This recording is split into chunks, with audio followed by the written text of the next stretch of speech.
From the Fifth Quarter Studios in Madison, Wisconsin, you're listening to Coach Unplugged. Here are your hosts, Steve Collins and Drew Slemkus. Today's episode of the Coach Unplugged is brought to you by the great people over at CoachMarket.net. Check them out. Free videos, free articles, blogs written by yours truly. Doesn't get any better than that. Free, won't cost you an arm and a leg. Just check it out. I guarantee you will not be disappointed. All right, let's head off to Coach Slemkus and Coach Collins in Coach Unplugged episode 22. Awesome. Oops, we won't go there. Yeah. How you doing, fans? Hey, fans are, is that plural or single? We don't Singular. know. I'm hoping it's plural. More than one fan. Multiple, yeah. Like multiple coaches up here. Yeah, but it's At Coach Unplugged. At Coach Unplugged, which can be found on CoachMarket.net. Yeah. Yeah. Or really confusing. Yeah. I'm not sure. You did go to Dartmouth too, right? I did. Would you balance skill work versus game time with summer basketball?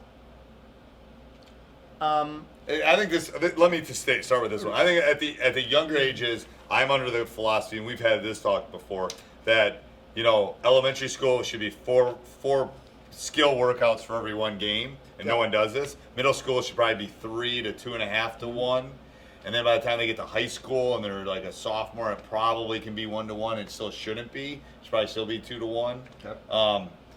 But I think I'm a big advocate of skill work rather than playing. Okay. I agree with that for the most part. Yeah, I do. I think summer's the period where you get better as an individual. It's the eye time. Yep. We went over this ego and greed and all sorts of other fun stuff. Did we do that already? Yeah. That was in episode whatever? Oh, yeah. Okay. That was corporation episode. Ooh. Yeah. Not sure that one made the cutting. May not. We don't know. Maybe you won't see it. I would be a proponent that skill work should be done in the summer. Like, you want to improve your shot, summer's the time to improve your shot. It's not in the season. You aren't going to get enough repetitions to do that. I will say this. You're maintaining. It's like weight training. You maintain in season. Yeah. You maintain in season. Yep. Yeah. I would say this, though. I think we're also in an age here where kids go and play a ton of AAU. Too much. And I'm not going to throw, AAU is the worst thing in the Well, world. no, I didn't say. I just say. There's benefits to AAU, But before we go on any further on that, I have the only problem I have with AAU is, first of all, I think that a body shouldn't do the same motion all the time. And these kids are only playing basketball for 8 weeks, and they're playing 4 games a day. They're doing the same thing to their body all the time. It's not like they're going out and going swimming. I actually think the NBA is studying this right now. Yeah, I think that's why all those injuries are happening. The amount of hours that are logged in those summers when they're in high school. It's too much. And actually middle school goes. But it's too much, in my opinion. I would agree with you 100% on this. I would say this, though, that I think kids still need to learn how to play the game from a team perspective. So maybe your numbers are right. Maybe when they're young, it's 4 to 1. I mean, I don't know. I just 4, you're getting better. 1, you're practicing those skills you just did. And I actually personally talked with Coach Dick Bennett about this, where he runs sort of a team camp, and the whole idea, he's not teaching basketball skills. He's not teaching like an X and O. Is he doing that right now? Yeah, I think he still runs in the summer. I know he did it 2 summers ago up by wherever he's living now. Because the key is they need those repetitions, and I'm noticing that with camp this morning with the little guys, with 5th to 8th graders, is we did skill work for about 30-40 minutes, and then we played 1-on-1, 2-on-2, 3-on-3, which is where you really learn the game. I would argue, 3-on-3 is the best stuff you can do. Because it's like that's all that's ever going on in a basketball court is a 2-on-2, 1-on-1, or 3-on-3. Really, the other two that are ever. Well, yeah, you can have a ball side triangle that's a 3-man game, and you have 2 on the backside. Yeah, so it's never a 4. There's very few 4-man continuity motions. So that's why I think it's super important at the younger ages to get them. I mean, I would be okay with us having a national 3-on-3 champion or something. I don't know what, but at those younger ages, that's what they really, because they get touches, you can't hide, everybody's involved. All that I think stuff that's a benefit of playing 3-on-3, especially with young kids. Is the court space a little bit easier for them. They have to touch the ball. I don't think it's bad for our guys. You can't hide. No, I would teach it all the way up for playing 3-on-3 games. But I do think there's this point where kids still need to be able to think the game of basketball. Like, Globally, there's so many people, globally. there's so many of these AAU kids that play their club games, play a trillion of them, whatever, how many thousand, whatever, hundreds that they play, and then they go and deal with their personal trainer and do one-on-one workouts. And there's nothing in between.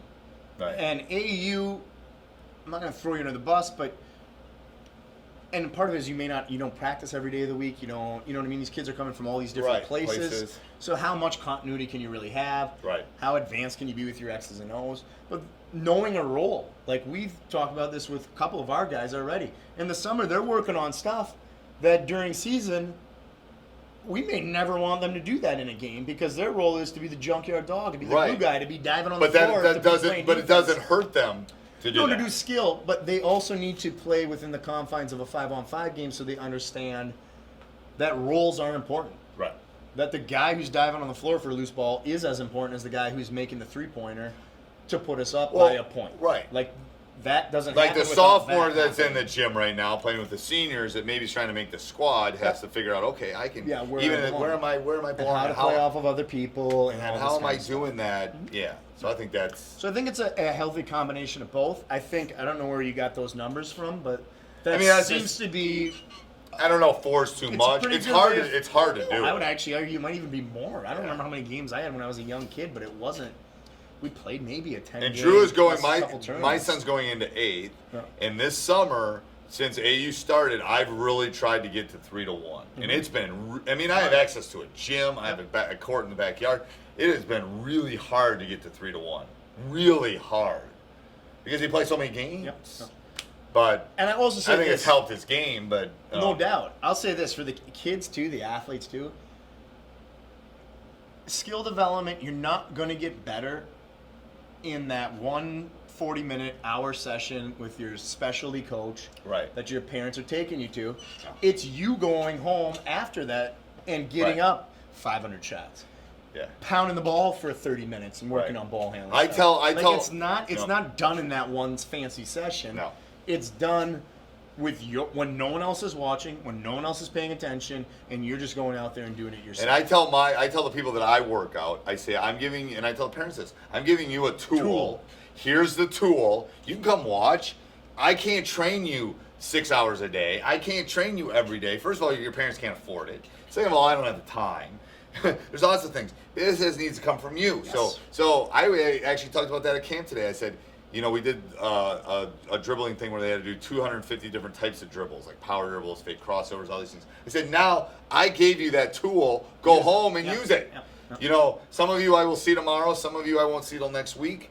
I don't care. At some point, you need to go out, find a flat surface, and dribble. And do what I just taught you. I can't be with you all the time. And I think that's lost because I think we live in a society where I'm going to the trainer 3 days a week and I'm playing all these games and it's like, well, yeah, but it's still about you, And the work you're going to put in. It's what I tell my classes, and life's not fair. Life lesson 62. We're not all equal. And we're not all equal. And I had to spend a lot of time when I wrote my master's thesis, which was a couple hundred pages. I had to take a lot of time in school when I wrote papers. I didn't have to take a lot of time on my math homework. So I tell them. I had to take time on none of it, but that's besides the Well, that's other issues. But the person in the first row might spend 5 minutes on homework a night and get an A on everything I give them. And the person in the back might spend 2 hours a night and still get a B. Well, it's not fair. You might have to spend more if you want the A. So I agree. Yeah. What are you willing to work for?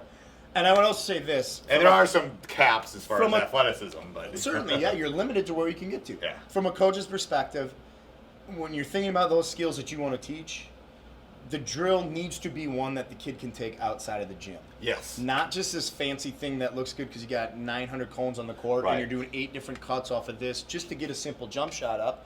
Right. Make it a simple thing for them so they can go and practice. How often do you do a triple, double, quadruple move that you see all over YouTube? No. You don't do it. No. You don't. So why practice it? Yeah.